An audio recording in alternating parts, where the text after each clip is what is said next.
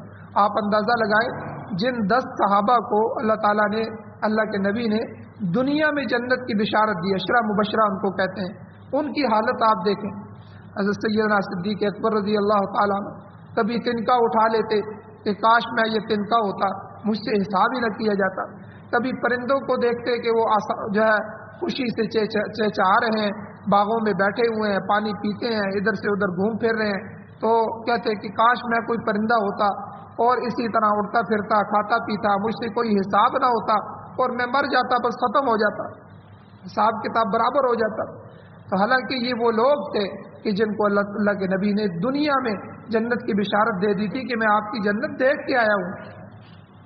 اسی طرح جو ہے کئی اور لوگ ہیں جو جتنا دین میں جاتا ہے اس کو آخرت کی فکر ہوتی ہے، تو اس لیے اللہ تعالیٰ نے فرمایا کہ تمہیں دنیا میں بہت ساری چیزوں سے آزمایا جائے گا، تو یہ آزمائش کا گھر ہے، اور اکثر مقامات پر آزمائشوں کا جو سلسلہ ہوتا ہے وہ جان اور مال کے ذریعے ہوتا ہے، یا تو جان پہ کچھ چیز آ جاتی ہے یا مال کم ہو جاتا ہے، یہ دونوں چیزیں ہوتی ہیں، اکثر یہی ہوتا ہے۔ مقصد یہ ہے کہ کسی کو مال اور اولاد دے کر آزمایا جاتا ہے اور کسی سے یہ چیزیں لے کر ان کو آزمائش میں ڈالا جاتا ہے۔ تو آپ دیکھیں کئی لوگ ایسے ہیں جن کے پاس مال نہیں تھا تو وہ بالکل درست تھے، لیکن مال آ گیا تو ان کی نمازیں بھی چلی گئیں، ان کا اخلاق بھی چلا گیا اور وہ بدتر سے بدتر ہونے لگے۔ ہم کئی جگہ ایسے لوگوں کا مشاہدہ کرتے ہیں، مال لے آ کے ان کو بگاڑ دیا، اور کئی جگہ جو ہے مال نے، فقر نے، محتاجگی نے کئی آدمیوں کو کفر تک لے کے چلے گئے۔ تو کئی مرزائی ہم نے دیکھے، قادیانی، کئی نوجوان مال کی وجہ سے ان کو دھوکہ دیا گیا، وہ جو ہے اللہ کے نبی کی ختم نبوت کو بھی انکار کر کے جو ہے وہ قادیانیت میں چلے گئے۔ تو یہ بڑا فتنہ ہے، ہر طرح سے اس کے ساتھ آزمایا جاتا ہے۔ تو اس لیے کبھی مال کی آزمائش ہوتی ہے، دے کے آزمایا جاتا ہے، کبھی لے کے آزمایا جاتا ہے، اور اسی طرح کبھی بیماری میں مبتلا کر کے آدمی کو آزمایا جاتا ہے، اور کبھی جو ہے جہاد میں جامِ شہادت پہ لا کر انسان کی کڑی آزمائش ہوتی ہے۔ تو اللہ تعالیٰ نے یہ عام قانون بتا دیا کہ دیکھو کہ اللہ والے ہر وقت امتحان سے گزرنے کے لیے تیار ہوتے ہیں۔ تو اسی طرح ایک امتحان صحابہ کرام پر جنگ احد میں بھی آیا تھا، جس کا پیچھے تفصیلاً گزرا، تو اور اللہ نے یہاں یہ گویا کہ فرما دیا اس کے بعد بھی امتحان آ سکتے ہیں، لہذا اہل ایمان کو اس سے گھبرانا نہیں چاہیے۔ تو بہرحال آج کے درس میں ہمیں یہ سبق ملا ہے، اللہ تعالیٰ فرماتے ہیں لَتُبْلَوُنَّ فِي أَمْوَالِكُمْ وَأَنفُسِكُمْ، تم لوگ ضرور بھی ضرور اپنے مالوں اور اپنی جانوں کے ذریعے آزمائے جاؤ گے، اس لیے اس آزمائش میں آپ نے گھبرانا نہیں ہے، اللہ کی طرف رجوع کرنا ہے، صبر کرنا ہے اور اپنی اصلاح میں لگ جانا ہے۔ اللہ تعالیٰ سے دعا ہے اللہ ہمیں عمل کی توفیق عطا فرمائے، آمین۔ الحمدللہ رب العالمین والعاقبۃ للمتقین والصلاۃ والسلام علی رسولہ النبی الامی الکریم۔ یا اللہ ہماری کمیوں کوتاہیوں کو معاف فرمائیے، درگزر فرمائیے، صغیرہ کبیرہ گناہوں کو معاف فرمائیے۔ یا اللہ اپنے دین پر مضبوطی عطا فرمائیے، 5 وقت کے سجدوں سے محروم نہ فرمائیے۔ یا اللہ جس طرح آپ نے ہماری دنیا بنائی ہے آخرت بھی اچھی بنا دیجیے۔ ربنا آتنا فی الدنیا حسنہ وفی الآخرۃ حسنہ وقنا عذاب النار۔ یا اللہ قرآن و سنت کو سننے، سمجھنے، پڑھنے، آگے پھیلانے، اس کی اشاعت کرنے، اس کی حفاظت کرنے کی توفیق عطا فرمائیے۔ یا اللہ قرآن و سنت کو بطور آئین، بطور دستور، بطور ضابطۂ حیات ہمارے مقدر فرمائیے۔ یا اللہ ہر طرح کی لغزشوں، کمزوریوں، کوتاہیوں، گناہوں کو معاف فرمائیے۔ یا اللہ اپنی رضا نصیب فرمائیے، یا اللہ اپنی رضا نصیب فرمائیے۔ یا اللہ ہم آزمائشوں کے قابل نہیں ہیں، وہ انبیاء تھے، یا اللہ نیک لوگ تھے، یا اللہ ہم کمزور ہیں، ہمیں آزمائشوں سے محفوظ فرمائیے۔ یا اللہ اپنا بندہ بنائیے، یا اللہ خاتمہ ایمان پر فرمائیے، جو بیمار ہیں ان کو شفا عطا فرمائیے، جو پریشان حال ہیں ان کی پریشانیوں کو دور فرمائیے۔ یا اللہ جو ایمان کی حالت سے اس دنیا سے جا چکے ہیں یا اللہ ان سب کی بخشش فرمائیے۔ صلی اللہ تعالیٰ علی خیر خلقہ محمد وآلہ وصحبہ اجمعین برحمتک یا